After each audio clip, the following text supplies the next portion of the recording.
可以吗？我就简单介绍一下。I think it's okay.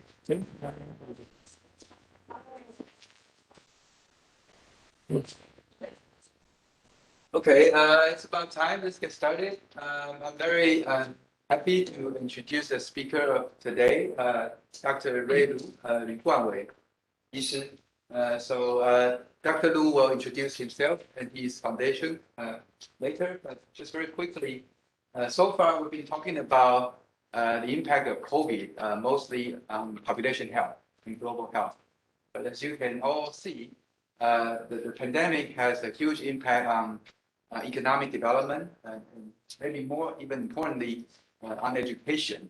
And I think all of you have experienced the impact of education.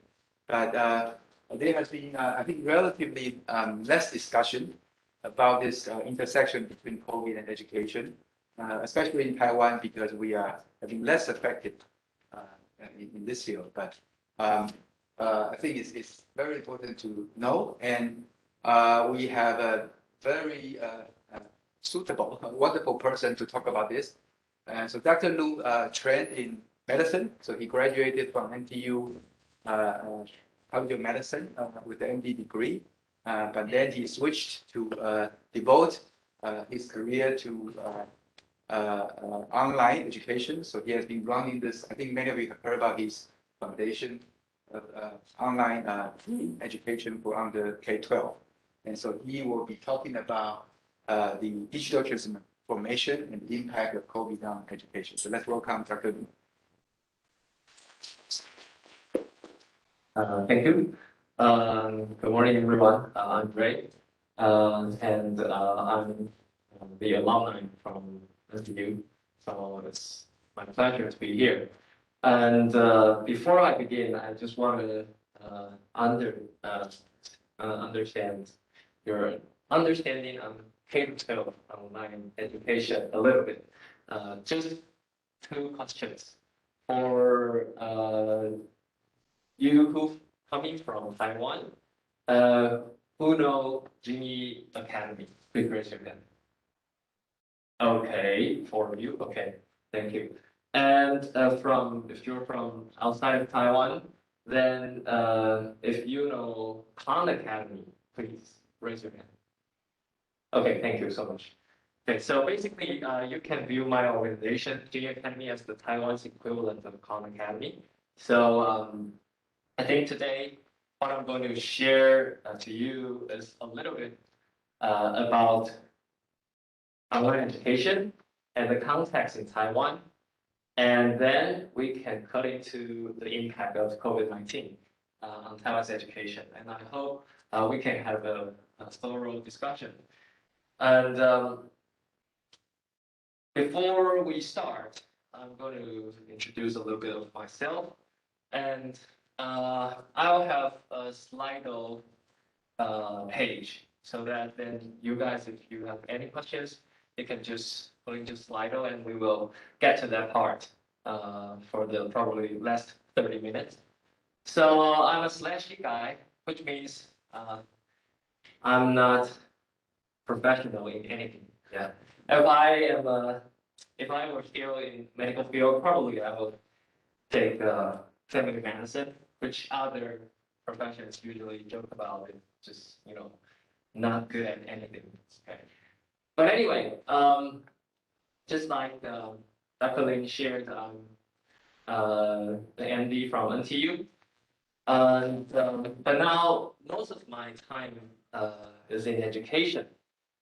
But I also like to discover the spiritual life. So actually, I've been to seminary school to learn about marketplace theology. It's in Canada, Vancouver. And also, actually, music is my strong interest. Okay, so actually, I made a music video for NTU, and this is the time I graduated, 2012, and well, thanks God that nearly 700,000 views. So if you are interested, you can Google this 于是. Okay, so and also I'm a basketball fan.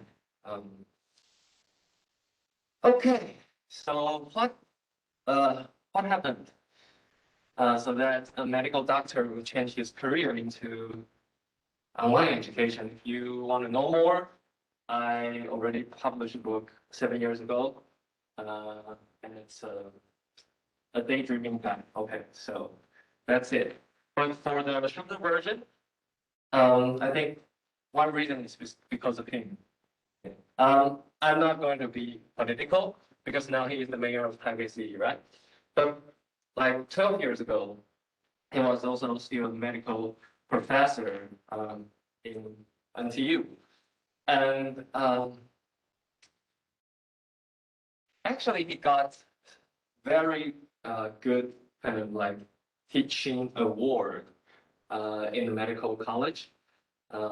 Students enjoyed his talk, his jokes, and sometimes Puppy America also will answer some of the phones that's calling from some of the reporters because they like what he said. It's usually like the headlines of the newspaper. But as humorous as he was, still, after like 20 or 30 minutes of the class, we all know what the class would turn into. Just like this, right? Very familiar. Because it's too tiring, it's too boring, just one way. That's why I will try my best that talk faster and later we can have more time for discussion. So that's two-way. And to me, I think it's really interesting that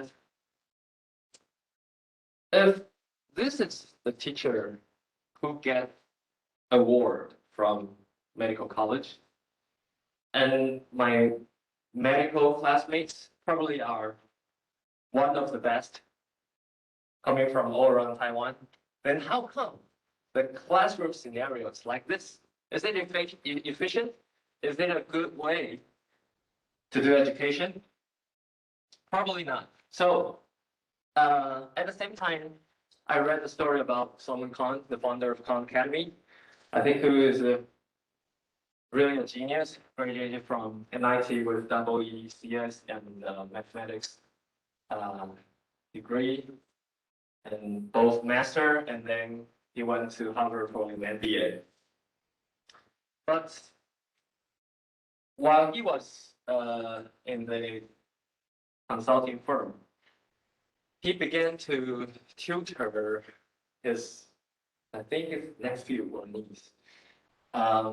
He was in Boston, and his nephew and niece was in New Orleans. So during that time, he was trying to do this real time, but pretty lacking video conference tutoring to his nephew and niece. And someone just told him, why didn't you try to use YouTube, which was just about to be popular back to the time around like 2007, 2008. So he did it.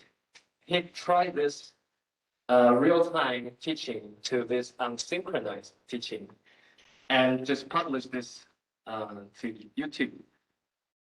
And to his surprise, his cousins, actually not nephew and niece, his cousins enjoy the YouTube video more than the online face-to-face one. Why? It's easy because for his cousins, actually, they can watch the videos at any time anywhere and without any pressure. So his success later caught the attention of Bill Gates, and then he was supported to launch Khan Academy. And I was inspired by his story. So when I was still a medical student in NTU, I tried my own way. just being a clerk and intern in hospital in the morning. But during nighttime, just try to do this and just throw the videos to YouTube. And I found it quite interesting that there were really lots of students trying to learn from these videos. I got a YouTube comment from the student who said, "Hey, Dr. Liu, thank you for these videos.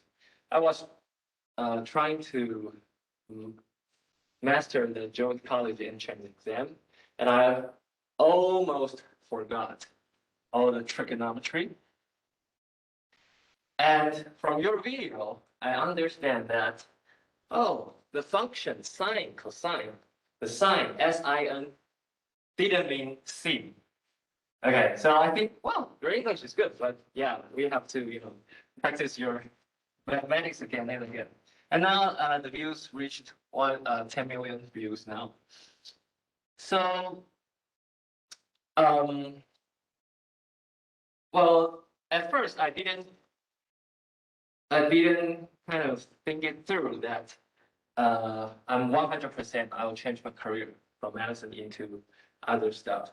So I just give myself a 2 to 3 year break, and I would like to dig deeper with the money I earned back to the medical college period, and trying to find out whether with any other like corporate or entrepreneurs would invest me. And to my surprise, online learning quickly became a trend. Not a major trend at first, but a small trend back to the time when I began to do this. So I got support, and now I'm still in this field, and I'm graduated from medical college nearly 10 years. So medicine, everything just forgotten. So okay. Anyway, so if you have any questions, you can use Slido to enter interview 1202 or use this, and I will keep posting the number on the upper right. Okay, so the agenda is a bit of context. I will use Junyi Academy as an example to let you guys understand, because I think before this talk, most of us focus on public health, medicine, much more. And I'm trying to use just like 30 to 40 minutes to give you a little bit of context, what's going on in the education field. And then we can turn into what about the COVID's impact on education. Okay, so first of all, what does my organization do? Just like Khan Academy, it's a learning platform. So if you use like your cell phone to Google Junyi, okay, which actually in Chinese character, Jun means equity, and E means excellence, which are the two goals educators would like to pursue: equity and excellence. And if you kind of get deeper, you can see many subjects for different grades, like for primary school, secondary schools, and even university a little bit. And within that, as the videos and interactive exercise. So let's take a little look about the videos. So it's like this. You can see some of the motion graphic, and it's easier for students who understand, not just through the whiteboard or blackboard, because it's more kind of easy to watch and more engaging. So that's an example. And also, for the interactive exercise, because of the power of software, So you can do a lot of like animation, or just use it and then check the answer whether it's right or not. So it's not just like multiple choices. You can do many interactive stuff on the platform. So why we do this? Because we have a vision that we want students from all backgrounds can have the possibility to become lifelong learners. And that's probably the best way to elevate society's level. In medical field, we all know prevention is better than curation. So if we can kind of help most of the students at the earlier stage, then probably some of the social problems that we face today will be better. So to achieve this vision, our mission is to provide, sorry for the title, all children personalized learning. And I'll explain personalized learning a little bit later. But we can watch a video first to let you guys have a sense what the personalized learning look like in a rural school, rural primary school in Taiwan. That's in southern Hualien. Okay. So in the video, you would see that actually it's a mixture of grade 4 to grade 6 students. Every grade just has 3 to 4 students. So you see it's just around 10 students in one classroom. And the teacher just concentrated on 3 to 4 students because other students use Junyi Academy at their own pace, watching videos or doing interactive exercise. Then teacher can easily monitor all the progress through the platform.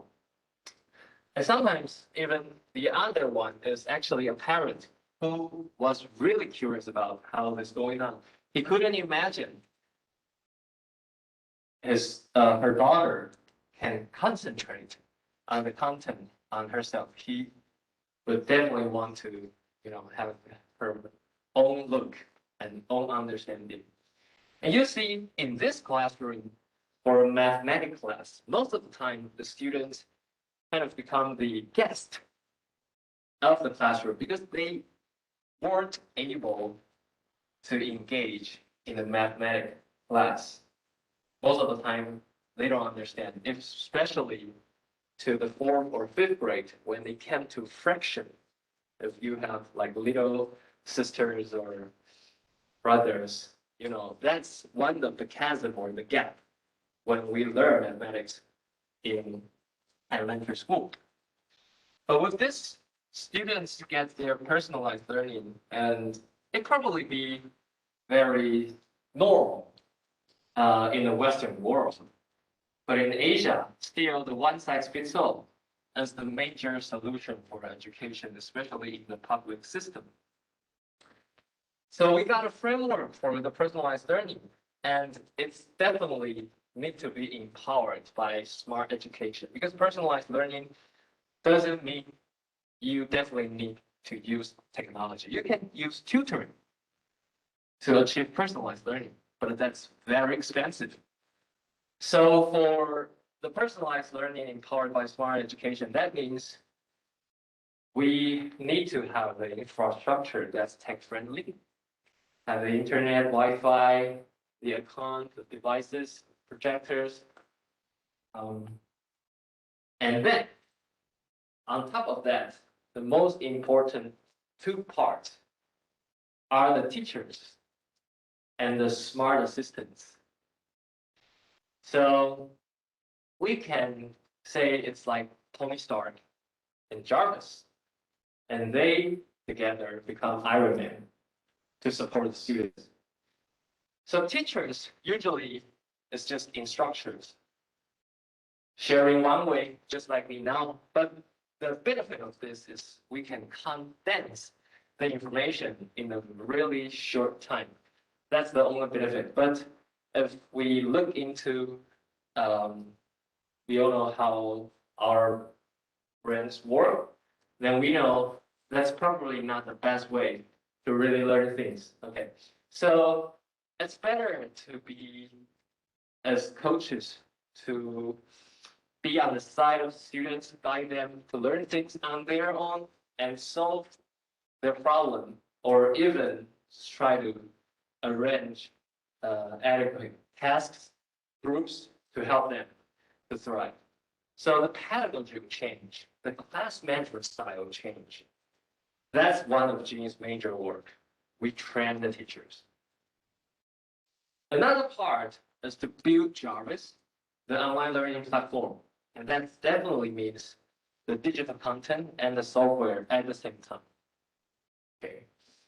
So when these two can integrate together, then it can be a strong environment or tools to support students to thrive, not only to learn knowledge, but also skills and attitude. And that's what defined by the OECD as literacy. Okay. So that's the classroom we saw, and we saw that students in different groups, they can have the company of the teachers, their classmates, and also Junyi Academy, or any platform they can use.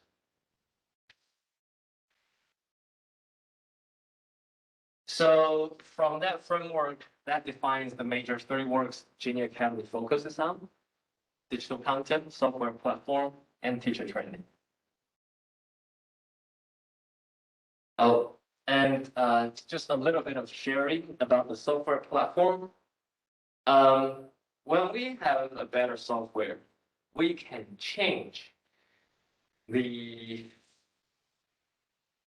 education paradigm from a time-based, which means we all learn our grade 1 content during the first year of primary school, or our grade 7 content during the first year of our junior high school. But we all know the individuals are different. So if we can change the system into a more mastery-based, that means if you really get it, then you can go on. If you aren't, then you can keep on the same level. It's very difficult for a traditional classroom, but it's much easier to track through software system. It's just like every other game. Everyone has their own level, and the system won't get confused. Okay, so what does Junyi do to summarize the total solution of personalized learning? About content, software, and teacher training. And why does Junyi do that? Or why Khan Academy do their stuff? Or most of the online learning platform they are trying to achieve? I think a common scenario in Taiwan or in Asia is this helplessness in the classroom. It's not just for the disadvantaged. Sometimes even for the students who are really good, they just far past or beyond the level of their classmates, and that would be very boring for them. So it's not just happening in rural area, but in every classroom. Why? What happened to the classroom? Just like many fields, the old solutions, which can solve the old problems really well, but at the new era, it becomes the problem itself. The one-size-fits-all model, the factory model, is actually a very good way and a very efficient way and really, affordable way to do public education. But at the same time, now it becomes the problem itself. There's an article from 2 of the Harvard professors. It's the race between technology and education. And it's very interesting that they were good at storytelling, and they summarized that for the past 300 years or even 400 years, there are two major jumps in the technology evolution, which was the Industrial Revolution and the digital revolution that we, still kind of in. But how about education? Anyone want to have a guess? How many major jumps happened in the history for the past 300 or 400 years? Any guess? Please. Pretty much the same. So it's a flat line right there, like a deaf people. EKG. Okay. Any other guess?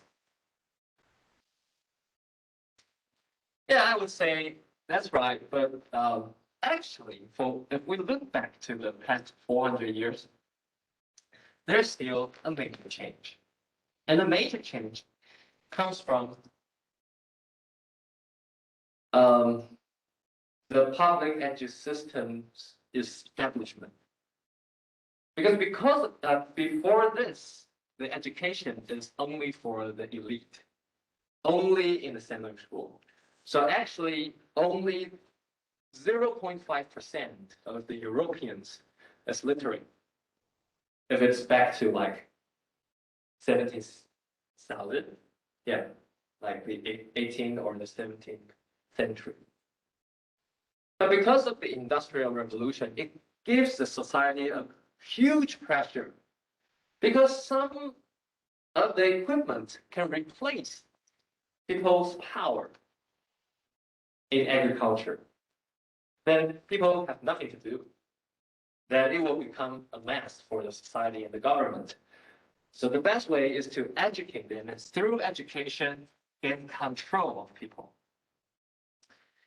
Before that, if there is no control, then it's pain in the society. And because of the public education, it's from Prussian model, the former kingdom of Germany, and later through the whole Europe, and then to the North America, and then to other places in the world, and to Asia. So that with better public education, now all the human minds has kind of surpass the power of technology. Then it's prosperity, economic growth. But good times, it's not always good times. So once again, from the evolution of all this computing power, cloud, big data, AI, and now 5G, it's another time that technology thrives really fast. And we go into another period of pain. We all know that even medical doctors, some of the work, such as if you are a pathologist, if you look into some of the, how to say, bullpen. Anyway, sorry. Yeah, the slides, yes. Yeah, now we all know the image recognition can do better than most of us, even experts, right? So if nothing changed, then probably the pain will grow bigger and bigger. And we are at the historical point of this. Is there any other way that we turn this line into this? And my guess, it's just a speculation or a dream. We can make public education established, launch in a history. Is there any possibility that our public education system transform from the one-size-fits-all factory model into a more personalized deep learning model and still affordable? I think it's possible. You can see that is probably the pathway, the paradigm shift. For the past, the speed or the tempo of a classroom is, usually the same. And we just focus on understanding and remembering. That's the factory model.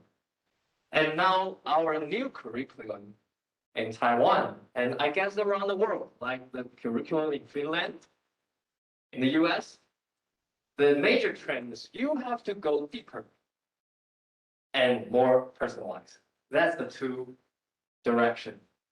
So for the deeper part, you can see if you can do the application, analysis, evaluation, creation, and that's deeper.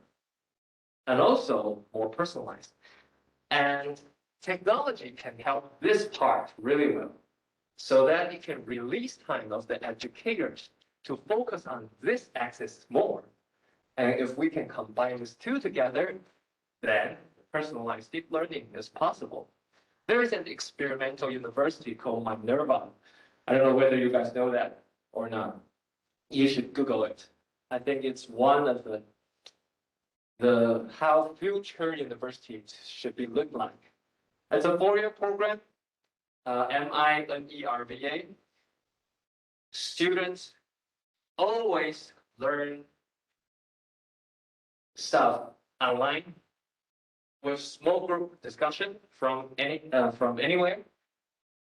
But for the 4-year offline, they stay together in 7 different cities around the world. So you can have really strong intellectual kind of inspiration through a small group discussion, very focused and difficult topics. But at the same time, you experience different culture offline with other classmates. So they move all the students from one city to another city every semester. One of the cities is Taipei, actually. Okay, so that's probably would be the paradigm shift. So why does Junyi do it? Because we do believe education paradigm needs its shift. And we want to facilitate it, we want to accelerate it. Okay. And then how does Junyi do it?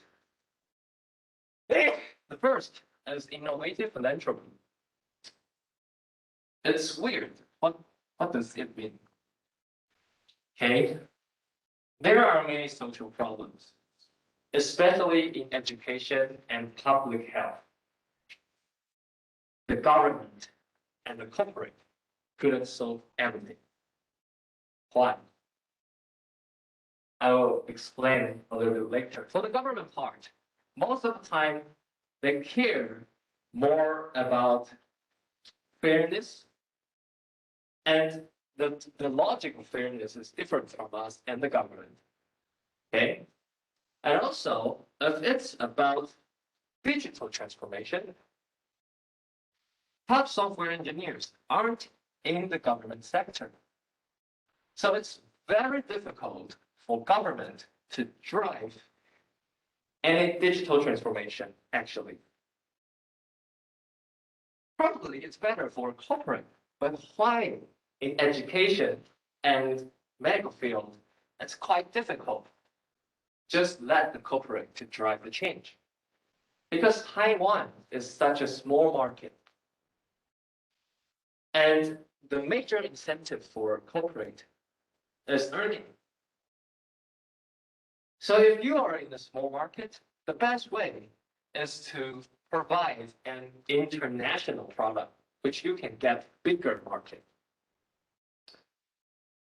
But unfortunately, especially for education, it's very difficult to internationalize because your curriculum is different from others. Your language might be different from others. And if we in Taiwan, we want to use the same language and probably transfer the traditional Chinese character into the simplified one, sorry, our internet environment is different. You know, there's a Great Wall over there. So that's a situation in Taiwan, and I give you all the numbers here, like the population of China, India, and US, which is the 3 major internet markets.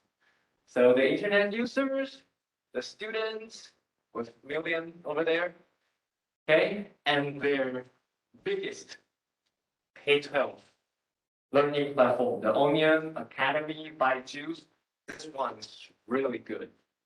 The Indian one. Actually, it's not the wealthiest and with the best estimation value in the world with 16 billion US dollar valuation. And still, it's a startup, not going to any stock market yet. So Taiwan, with so little population and so little students, the scale of Taiwan's online education market is not enough for any corporate to have the incentives to change. So that's where innovative philanthropy comes from. Bill Gates said, the social changer or the social innovators have to focus their energy onto where government can't and where market won't. That's the best place to innovate. But we cannot do the innovation on our own. So we still need collaboration because the power or the resource from an NPO is too small. So that's why we have an ecosystem co-creation strategy. That means we do something with the most valuable product and to test some of the idea with the first line scenario for the field. And then we turn this into policy advocacy to ask the Ministry of Education, the Education Bureau from any other major cities, and then ask the public resource to go into the same direction that we found, which is effective. And then also we can have more flexible collaboration with other sectors, such as advocacy together with other NPOs, or collaboration with the traditional publishers in Taiwan, or having deep collaboration with the major companies in Taiwan, because they all have to do their corporate social responsibility, or ESG. So TSMC, Google, Line, Microsoft are all Junyi Academy's partner. And if you can kind of combine all this resource together, then we can make a bigger difference. And just like public health or medical field, data is very important. And that's the way, that's the concrete way that we can communicate with each other in a more accurate way. Okay. So this is the data within Junyi Academy. We can collect like many data, and also we can import data outside of Junyi Academy and have mapping system so that we know which students in which school, what's the grade he had in certain exams, something like that. And then we will integrate all the data and put it into some of the visualization software, such as database. So that's the blood of Adam. For Junyi Academy, we have 4 million data set input per week. And we can track many, many things, how students learn, how teachers teach. With this data, we can turn that into 3 kinds of application. One is feedback to the users. One is feedback to the decision makers, such as the policy makers. And also, in the long run, we can do the AI recommendation that when we see the students get stuck on certain concept, and based on their track record, we can go back to certain places for the students to let them learn. So how does Junyi do it? Innovative philanthropy, ecosystem collaboration, and the power of data. So what? Is there any impact? You share all these things and nothing happened, right? It's waste of resource. I think also still for education and public health, it's not just about earning money. We are not just a corporate thinking. The most important thing we have to measure is impact. Any social change, the most important part is not about money. It's about meaning.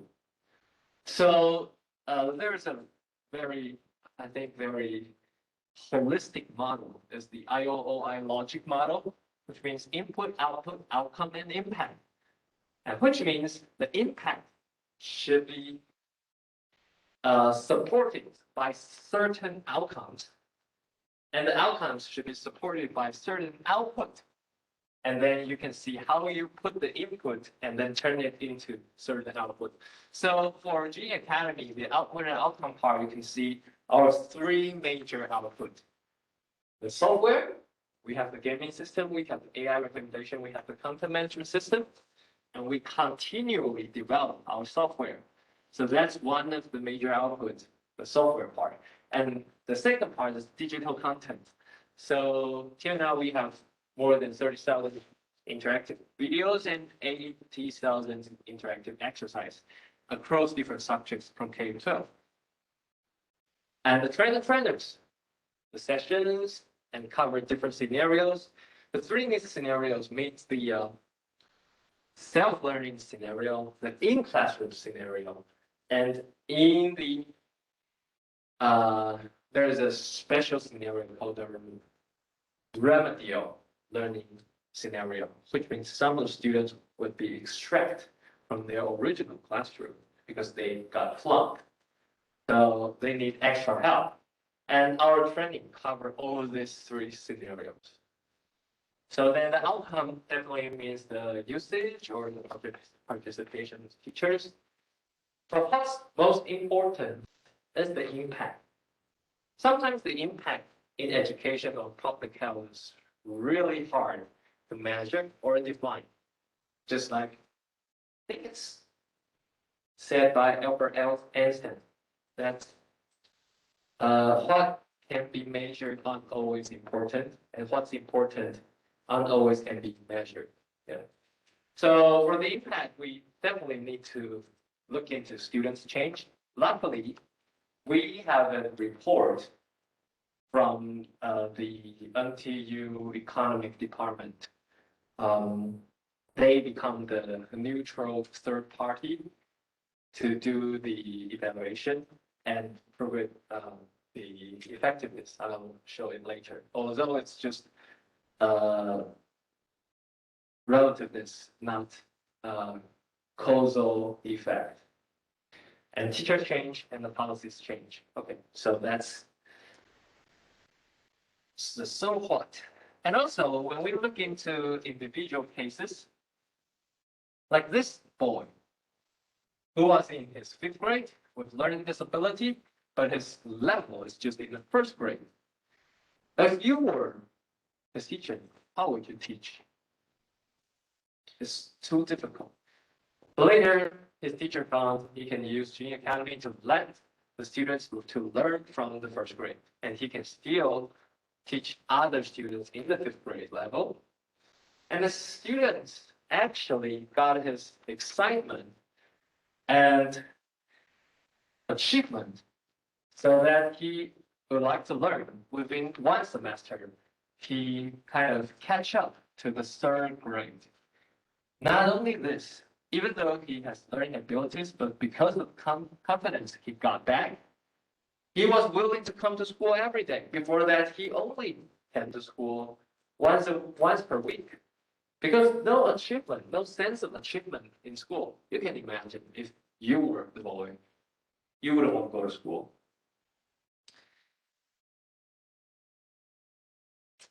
Another boy who was left behind in grade 3 and 4.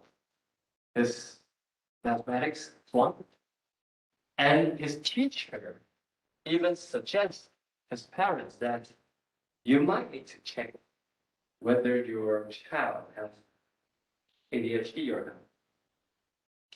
What would you do? Or what would be your expectation if you were this parent? To the 5th grade, we all know in Taiwan system, the student would change their teacher, or their teacher would be changed. So he met a new teacher, and is really good at online learning, introduced many tools, including Junyi Academy. And then, interestingly, this student learned on his own pace and improved really fast. Until the 6th grade, one day, his parents came to school and kind of shout excitedly to their teacher, said, "What did you do to my child? How come when we took him to a bookstore to ask him to buy any book, we'll pay it, and this is the book he chose? It's calculus." Or grade 6 student who flunked mathematics. What happened? The teacher quickly logged into the Junyi Academy system and found out not only this student finished his homework on the task system, he also self-learned the equation for the junior high school level and limits. That's the prerequisite for calculus for the senior high school level. And back to that time, we don't have calculus on Junyi Academy. So that's why the student wants to learn on his own, and the only way is to find a book. I think all this changes lives. Tool wouldn't be meaningful unless it truly changed someone's life. And also, change needs to happen in everywhere. So not only at the first line, but also let the policy makers see that. Like the Madam President or the current managing director of Google Taiwan, to see how government and corporate can help. Also, we bring like Madam President or mayors of many teachers coming to our office to understand how all this works and how can they help this together. No time to watch this video, so get this. And another part, although most of the medical practice I almost get, but there's one spirit that is very important, is evidence-based. In medical field, we always talk about evidence-based medicine, but usually in education field, it's more about feelings, more about individual story, but we need aggregated and hard evidence on what kind of strategy, what kind of pedagogy, what tool we use that's truly helpful to our future, the brain, the minds of our next generation. It's just a simple study, but it's a cohort of 3,700 students from Elan with the student left behind, the last 1/3 of the students there. With the usage, it's kind of, you can see kind of like the dosage effect.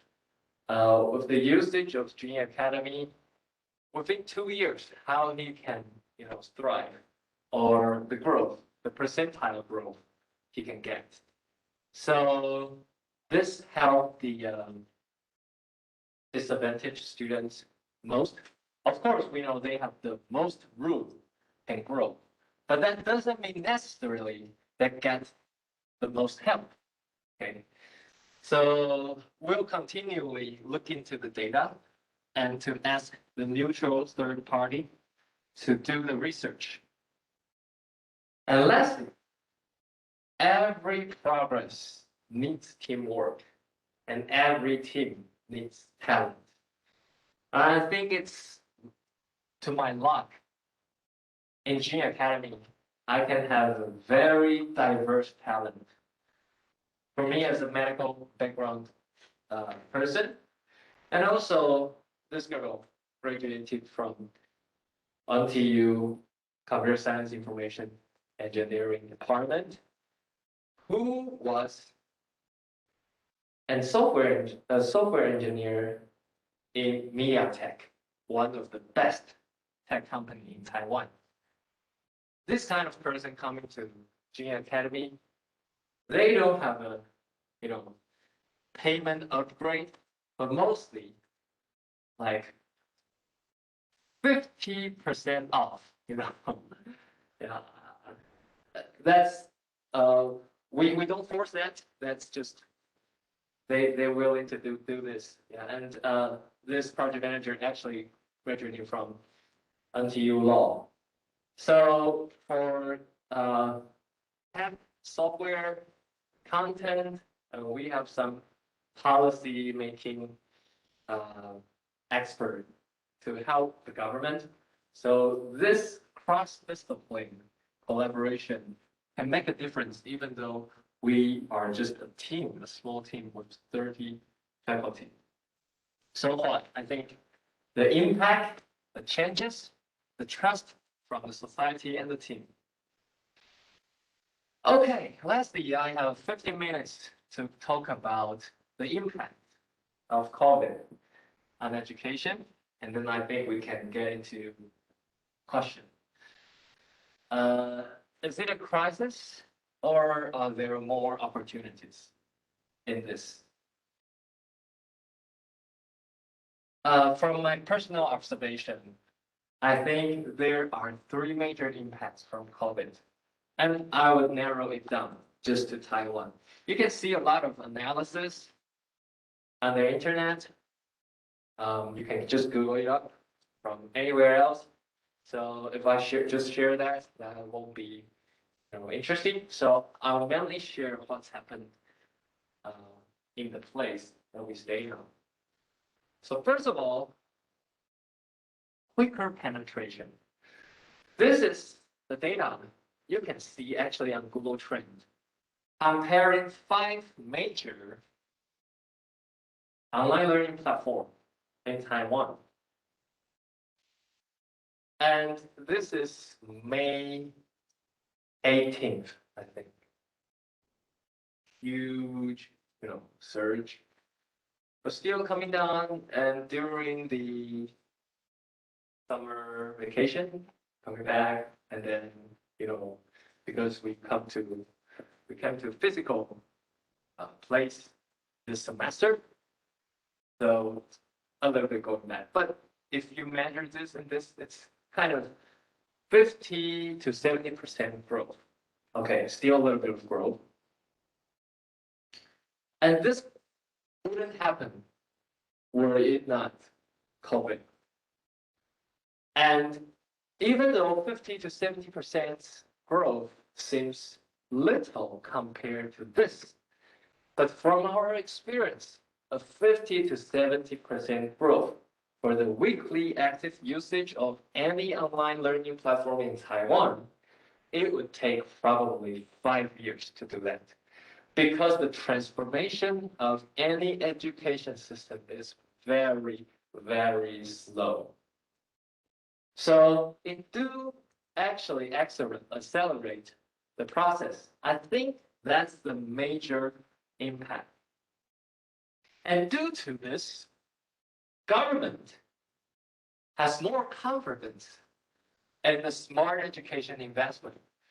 So you can see on the news for the past week that the government is willing to put in 20 billion NT dollars investment in edtech, starting from the infra, the software, the content, and the teacher training, and the big data.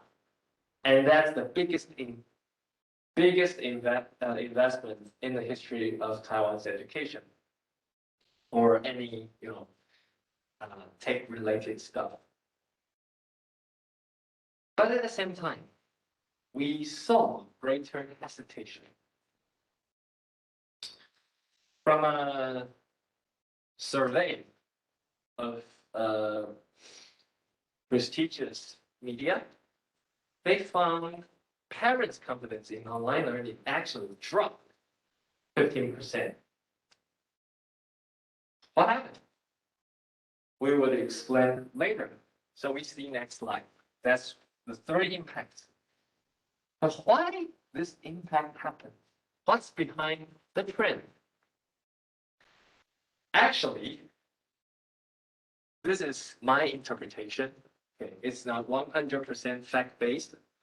It's after some of the analysis and my experience, I think the quicker penetration actually still not very quick, because actually, even though Taiwan claimed ourselves as a tech island with all this semiconductor using manufacturing company, but it is very low tech in the classroom in Taiwan, especially in primary and secondary school. According to a survey from OECD back to 2018, only 15% of the middle school teachers use technology frequently to help their students. And the average of OECD countries is 53, when Taiwan's just 15. So I think we have a little bit of the surge or increase is only because we are just trying to just get back and get closer to the average. Okay? And it still has a great room to improve. And for the bigger investment, actually not necessarily after COVID, then we must, invest in tech. Why? If this problem is solved or this is controlled, then we can go to just the normal. We don't need to spend all this public spending. We can put it in other places still. But I think the government want to do this because I am some of the advisors on certain boards of the Ministry of Education, of certain bureaus of education in different cities. I saw there are other incentives to make this investment, such as Taiwan has a policy agenda called Bilingual Nation.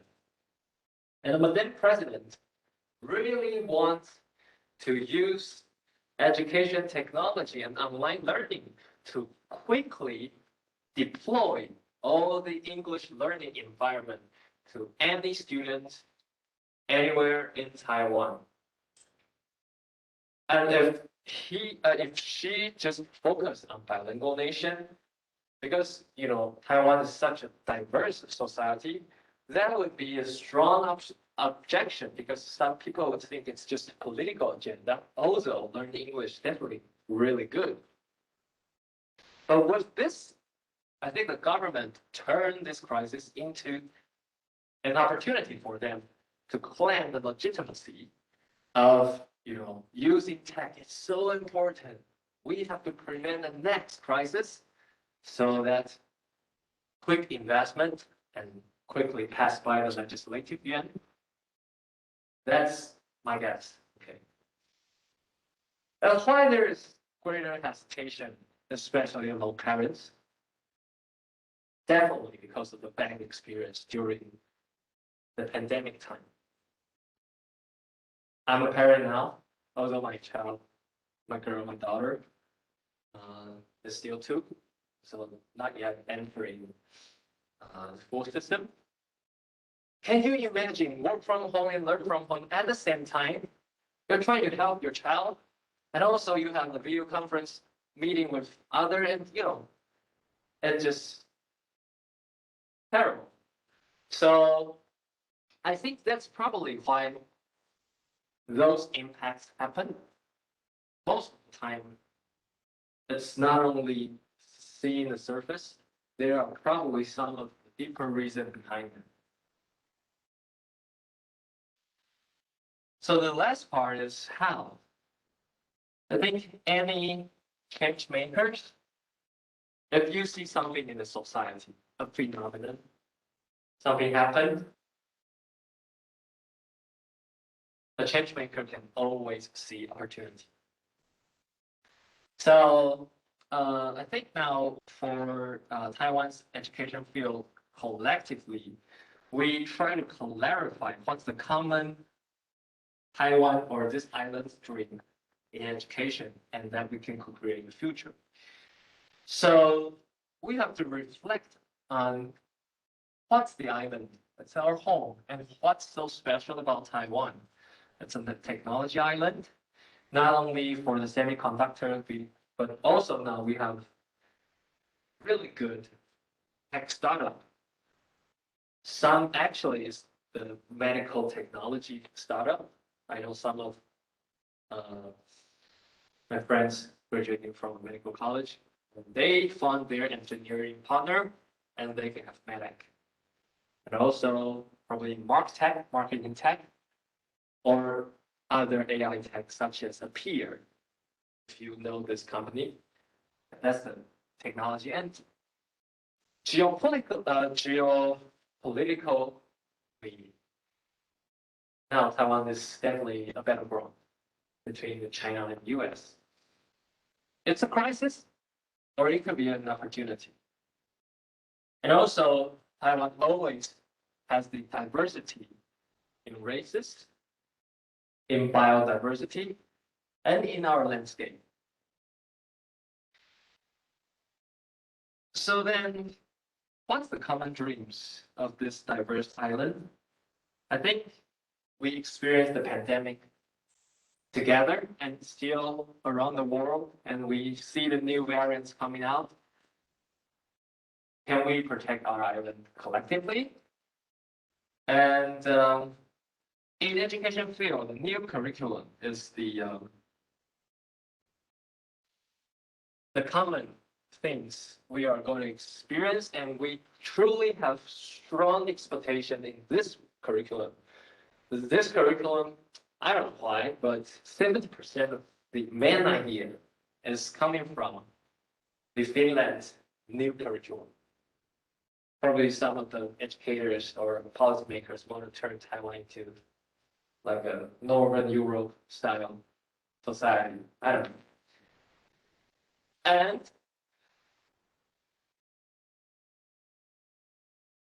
most of the mayors or the city or county mayors, they all claim they want to provide the citizens more livable and sustainable home. So you see there's a big conference back to October from Yushan Technology Association, and the 3 major mayors from Taipei City, Taichung, and Taoyuan coming together. It's very difficult for these people to join together. Most of the time, in Chinese there were sentence called 王不见我. King doesn't mean other kings, right? But the common topic bring these people together. And this the common dream we have in Taiwan and through our new curriculum. I think for Junyi Academy in the EdTech field, we think there is a possibility to have some common imagination, especially sometimes the pandemic brought us together closer. Like we are all wearing masks. This is a very special experience we have in lifetime. And that's not very common in the world, because other places now, if they have the kind of the penetration rate of the vaccine as Taiwan now has, probably they just lift the restriction of masks.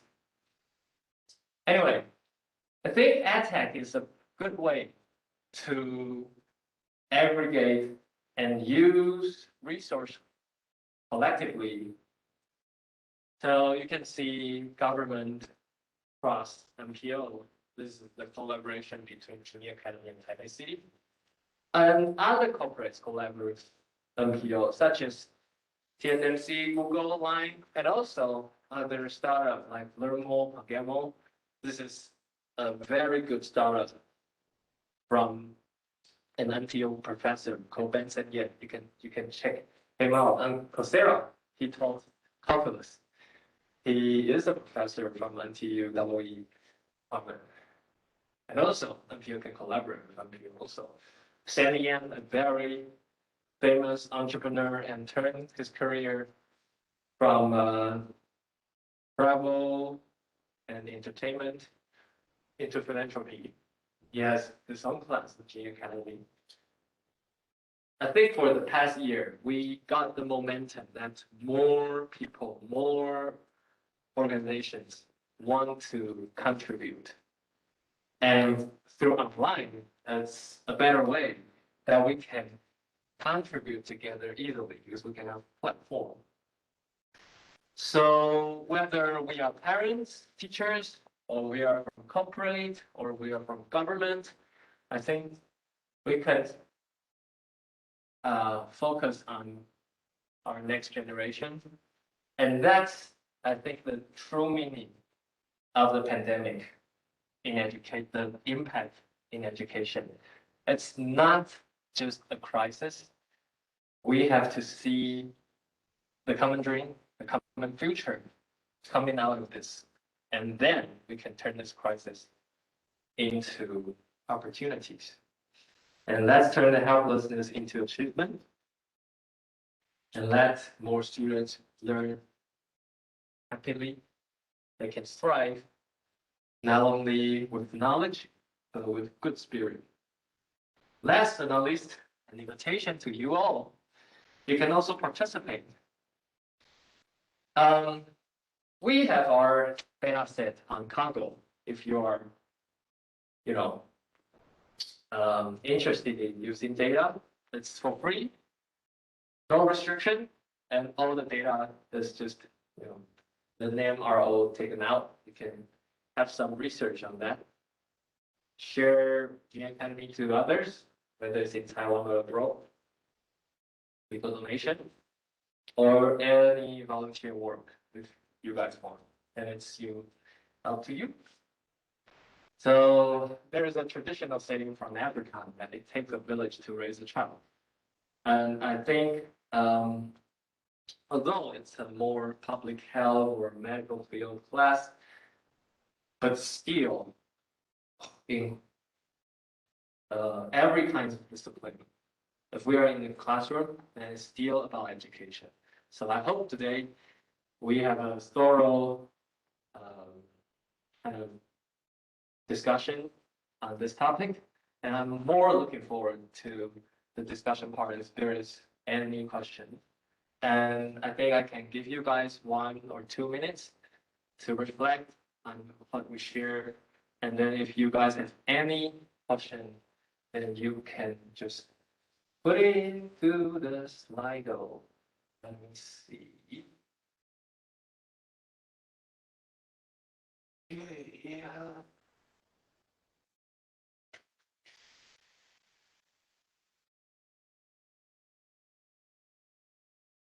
We don't have any questions. Oh, yes, there are.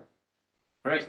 Okay, so I think I'll give you guys 1 minute to look at the questions, and you can have a thumbs up if you want to, and you want me to answer the question. So I'll answer according to the thumbs number. because the system will dynamically change. Okay. So let's have 1 minute of this.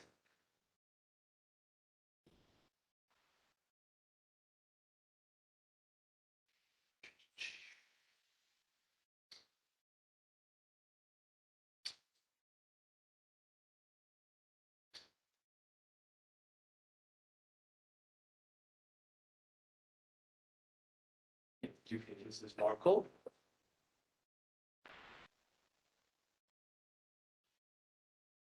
Oops. Good questions. Questions. Okay.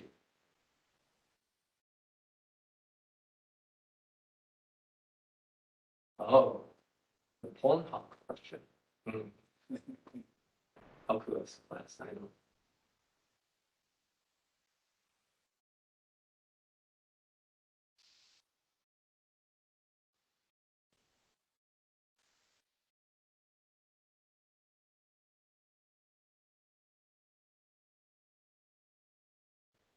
God. I think we can get 1 more minute. I would like you guys to put in more questions or having more thumbs.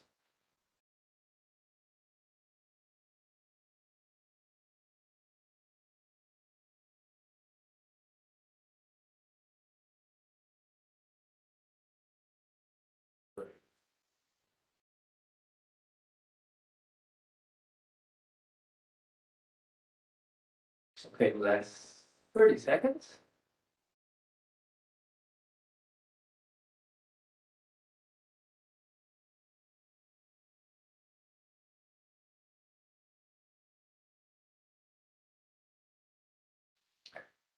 Okay, you guys can keep asking questions or keep doing the thumbs up.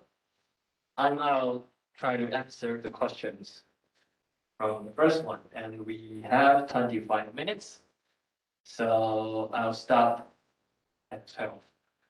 And one more thing is that if you ask that question, although it's all anonymous, but if you want to add on, you can just raise your hand. And I'm happy to be more interactive. So the first question is, do you think personalized learning might lead to a greater education gap between students who have access to it and those who don't? Great question. Equity is always the major concern of education and public health field. Because if we create a system, when I say a system, not only a software system, but actually a social system, that's actually divide the society more, then that's probably not a good system.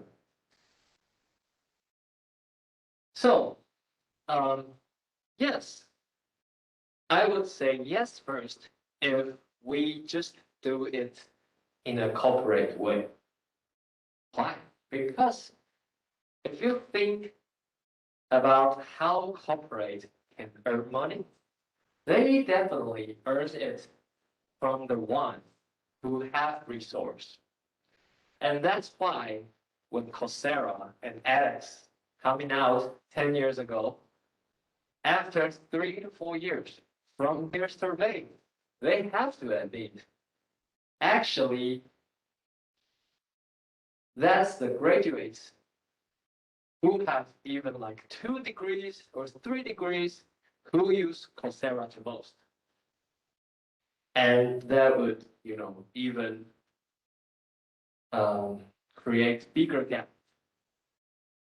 But back to K-12, especially in Taiwan, because all this change is driven mainly by NPO, which is more mission-driven organization.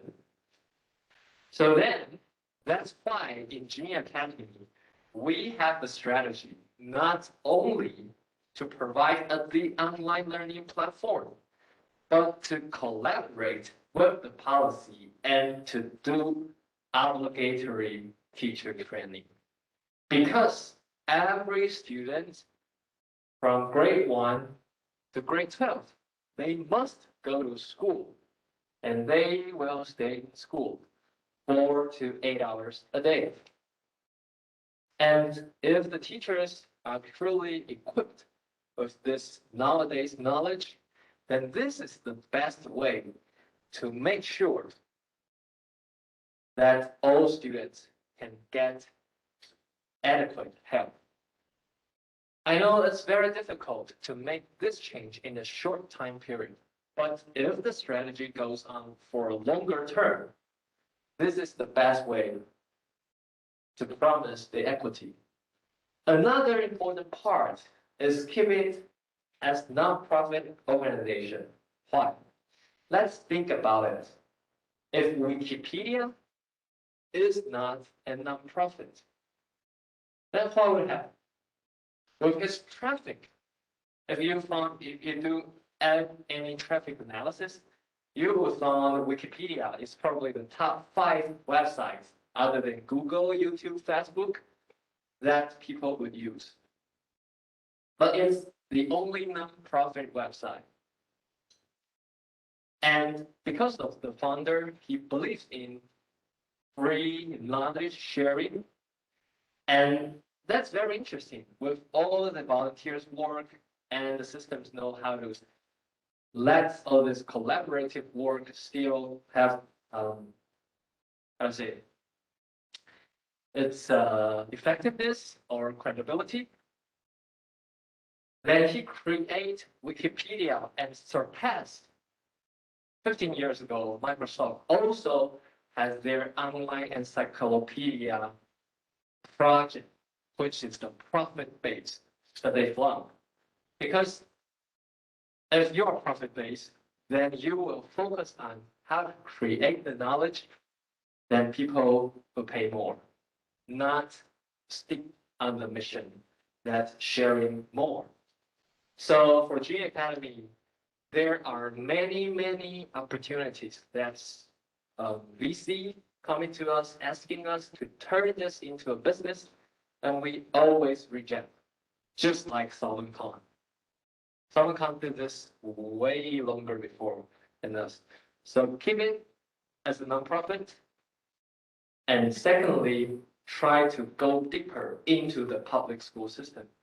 That's the fast way to make sure this can have the access to all the students, especially the disadvantaged one. One more add-on on this is that we not only collaborate with the public school system, we also collaborate with the disadvantaged after-school program. Most of them are very community-based. Sometimes they are called the second home of the children. A lot of them are in church. A lot of them are in other, social organization. And I think with this collaboration, we can help more to the disadvantaged, and it's very important. Okay. Can I just add on? Sure. Question. Thank you for your answer. My question is whether there's any plan to measure or to monitor. I think you talked about the importance of data. Given that I think it's a common concern for many people about this kind of widening gap. Yeah. So if there's a way to measure and evaluate, and show that it may be even decrease. Instead of increase. Yeah. That's a great add-on. I can tell you guys what's happening now. Actually, the major 2 ways we can measure whether the gap is closer or wider. First is geographically. We can measure what's the city or urban areas usage and the rural areas usage. And actually in Junyi Academy, as the rural area has higher penetration rate. That's very interesting because the teachers from the rural area are more able to change, or they have the more room to change because they are not controlled by the parents too much, because parents are not that powerful in rural area. So we even heard some of the, good testimony that the students used to go to Wangkan, the internet cafe, to play online games. But now they go to internet cafe to use Junyi Academy. Yeah. But actually, if we want to cut into the disadvantage and the general population, geographical analysis is not the most accurate or precise, because we have to look into the disadvantage in a more economic way. And actually, you will find out most of the disadvantage are in urban area. Even the percentage of the disadvantage might be higher in rural area, but the absolute number is definitely higher in urban area. And sometimes it's very tricky because they are hidden in the urban area, but their classmates, they can feel the comparison. So it's even harder for them to thrive because all kinds of peer pressure. And it's still got a long way to go for Junyi Academy because we can easily access geographically data through IP. But it's very difficult for us to acquire any data that shows the student's economical level.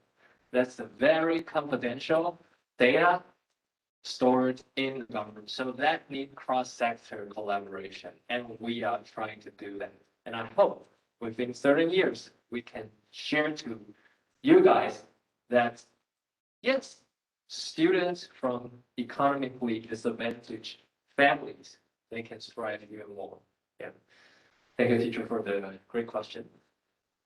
Okay, so let's go on.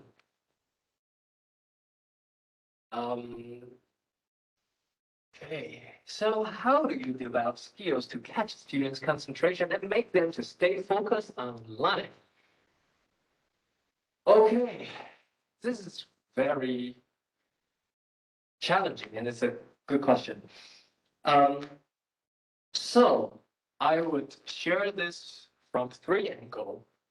What software can help, what digital content can help, and what other gatekeepers, such as parents or teachers, can help. For the first part, the platform itself needs a little bit of gaming system. And I would say a little bit. Because if the gaming goal is higher than the education goal, then the purpose of going online learning would just be the same as going online gaming. So we all know from psychology point of view that outward kind of reward is very short term. So we developed the system that when the student first coming to Junyi Academy, when he learn, when he use videos, interactive exercise and get it right, then he would get points, badges, and all this has nothing, no other, useful ways. They cannot turn into money. They cannot sell it. We just try to create our avatar, in a more attractive way. So they want to keep it. But as long as they keep on using Junyi Academy, then they will find out some of the time, even though they get it correct, we won't give them points, or we won't give them badges, but we will give them cold jokes. Yeah, so they can draw what they get, and it's just by coincidence. Why we do that? Because we learn from the teachers that actually through some period, you would have to take back some of the outer reward and let the students to experience their inner motivation. and only the inner motivation to keep them keep learning. So for the longer term, actually, the reward system, sometimes it's really annoying. So it's useful at first, but we don't rely on it all the time. And also, sometimes the concentration comes from less discouragement. So if the students go into certain exercises, that's too difficult, too challenging. And if we found out that he or she flunked 3 in a row, then our system will jump out a notice. And just like I shared before, based on his or her track record, we will recommend the suitable stuff to him or she or her. The system is not very accurate now. We all know all the AI systems need to be trained based on more data, more time. But that's the idea, how the system can help students to concentrate. To reward first, but take it back later and try to alleviate the difficulties when it comes to challenging questions. Secondly, the digital content part. It must need to be interesting, engaging, and useful. Use these 3 axes to help the student. First, let's talk about interesting. Of course, if we just use a blackboard or a whiteboard, especially for K-12 students, sometimes it's boring. So that's why we use animation, and we do have avatar. And this is truly helpful, especially to the disadvantaged. I heard from a testimony, one child shared to us why he liked Junyi's video so much. There's a character called Foxy Cat, 우리말. There's no this kind of creature which is created. And he said he always feel the company of this Foxy Cat. And because the Foxy Cat always have smile on its face, he feel supported, encouraged to learn. When it's in the physical classroom, sometimes the teacher get angry, they have their temper, they don't smile, and the students feel strong pressure while they're learning, so they couldn't learn. And when they go home, most of the time they got scolded by their parents. But every time he watched the videos, the Foxy Cat smiled to him. Yeah. So that's the interesting part. And the engaging part is, if we have to design a good content, the most important part is make it relatable to our real life. Most of the time when we talk about the equation x plus y equal what, just do it in a very abstract way. Just memorize conclusion, everything.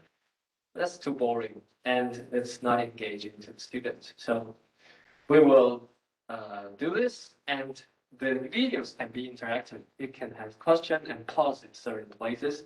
So it's not like a movie, just watch from first to the last part. And lastly, the usefulness, that means they really need interactive exercise to check whether I learned this or not.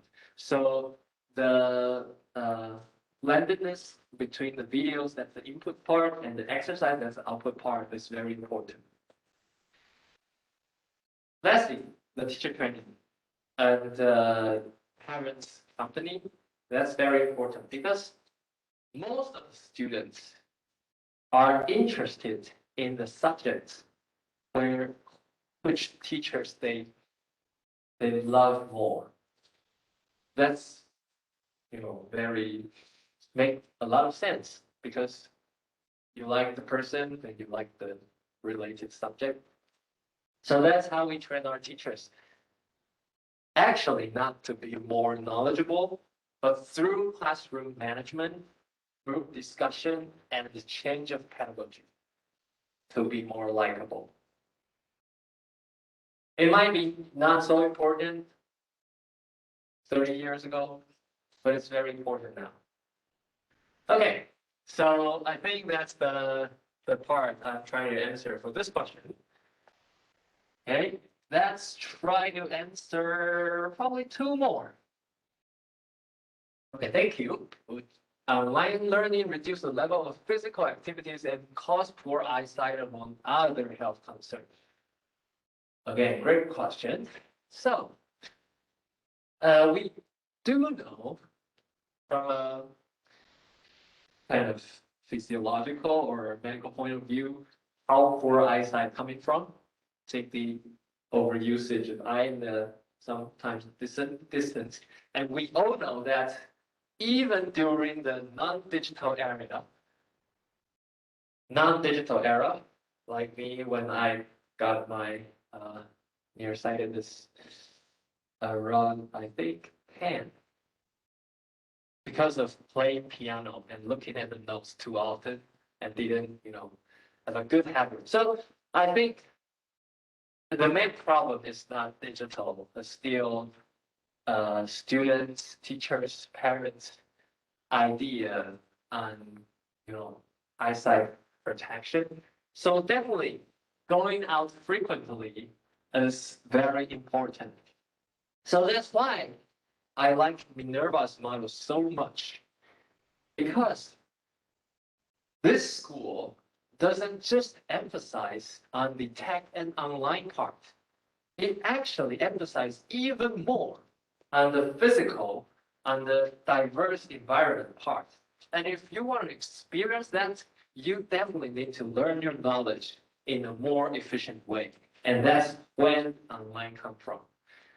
So I think the online part, if we talk about like human change, or we talk about like public health or education that's very human-centered, that means human is always the center. It shouldn't be the technology.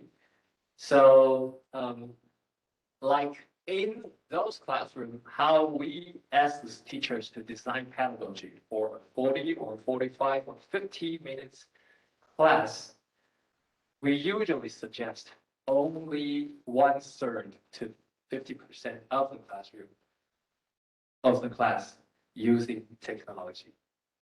More other part using small group discussion, even sometimes like in science or mathematics, you can do some real world experiment. Like students can go to 7-Eleven convenience store to learn 四则运算, okay, or the multiplication, division. So I think for any edtech player, it's very important not to overemphasize the importance of technology and forget the importance of the real world. Yeah. Actually, I also have this concern to metaverse. Because if we have metaverse within like 10 years, 20 years, we're all wearing VR, MR, and then we can live in that, doing all kinds of things we want. Maybe that would be truly a challenge. Okay, so the last one. Sorry, I can answer you all, but I'll get through all the problems and then questions, and I'll find a way to have my feedback to the teacher. Okay, so lastly, how accessible is the cost of maintaining online learning systems and providing adequate tech access, especially underfunded public? Okay.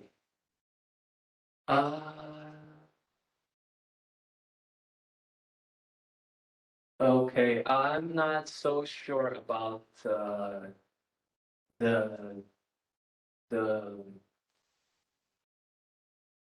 real meaning of this question. It's more about the hardware. The hardware? Yeah. Does anyone can elaborate a little bit about this? I trust, I believe it's a good question, but I'm not sure I get this right. So, anyone? Okay. Well, there's a lot of cost in maintaining like the servers and news and keeping information up to date, as well as like having the hardware for the students to be. Yes.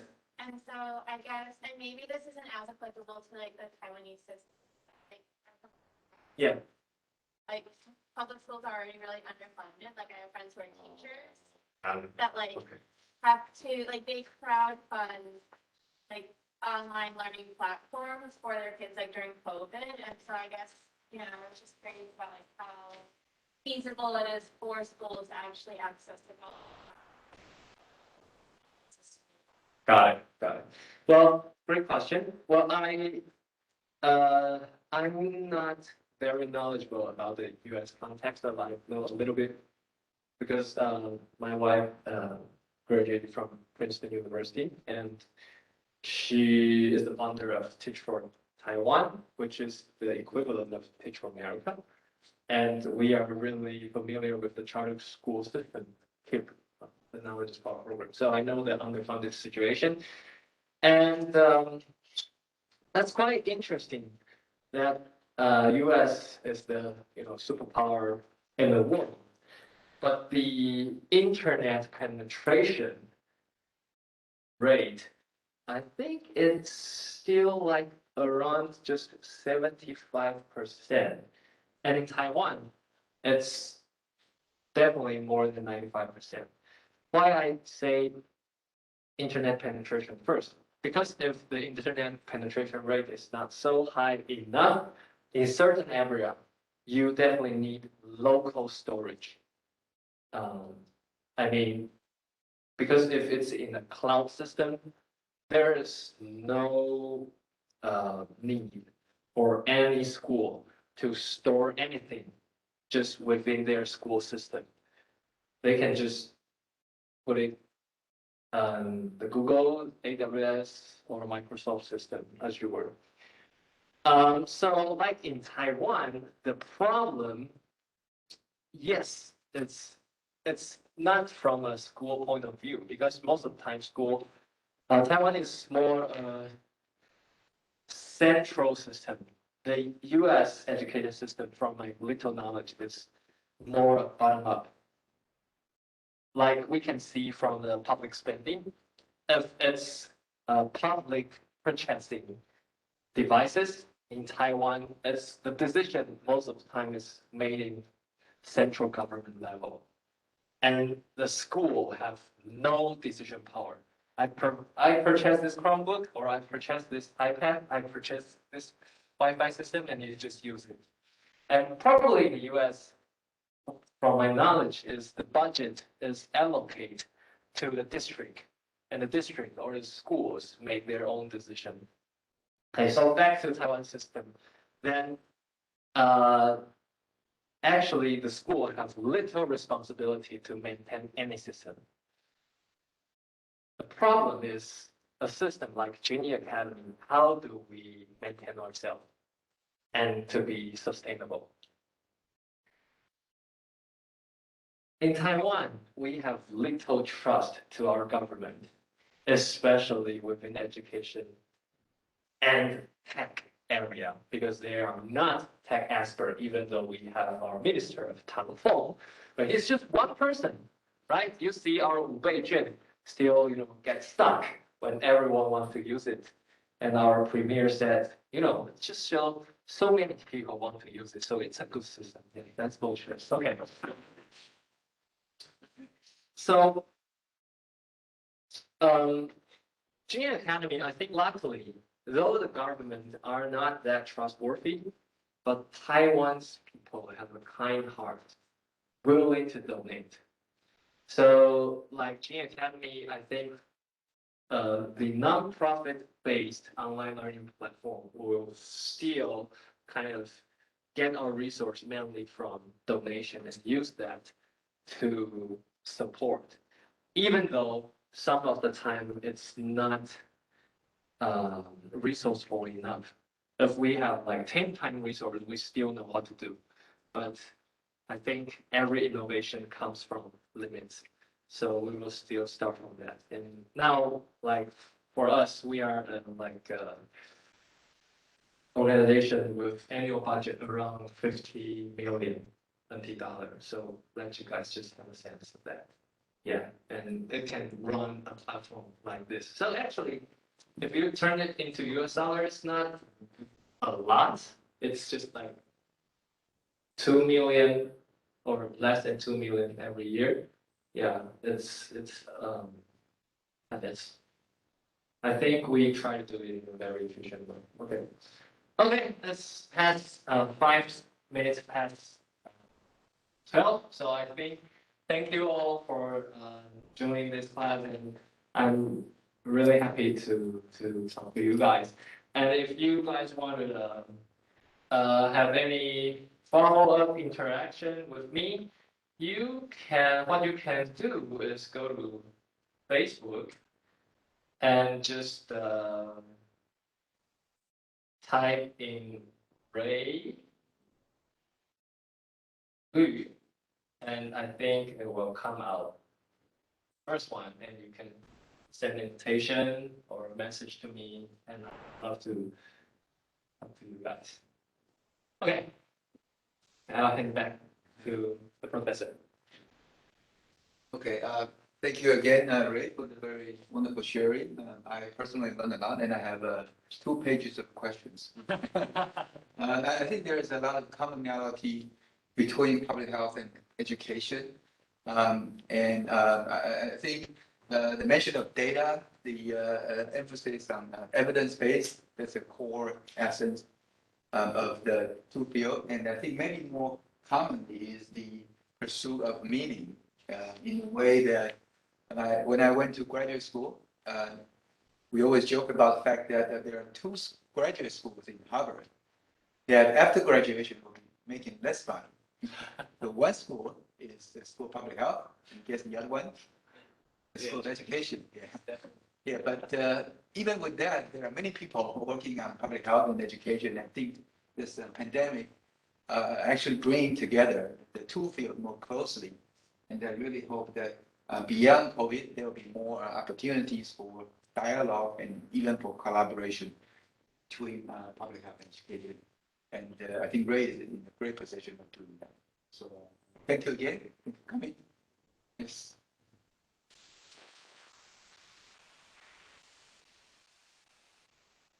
Okay.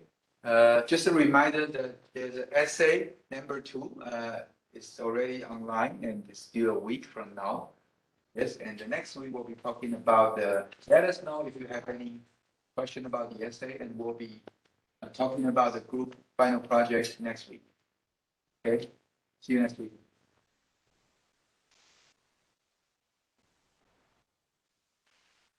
Thanks for that. I forgot. Oh, yeah.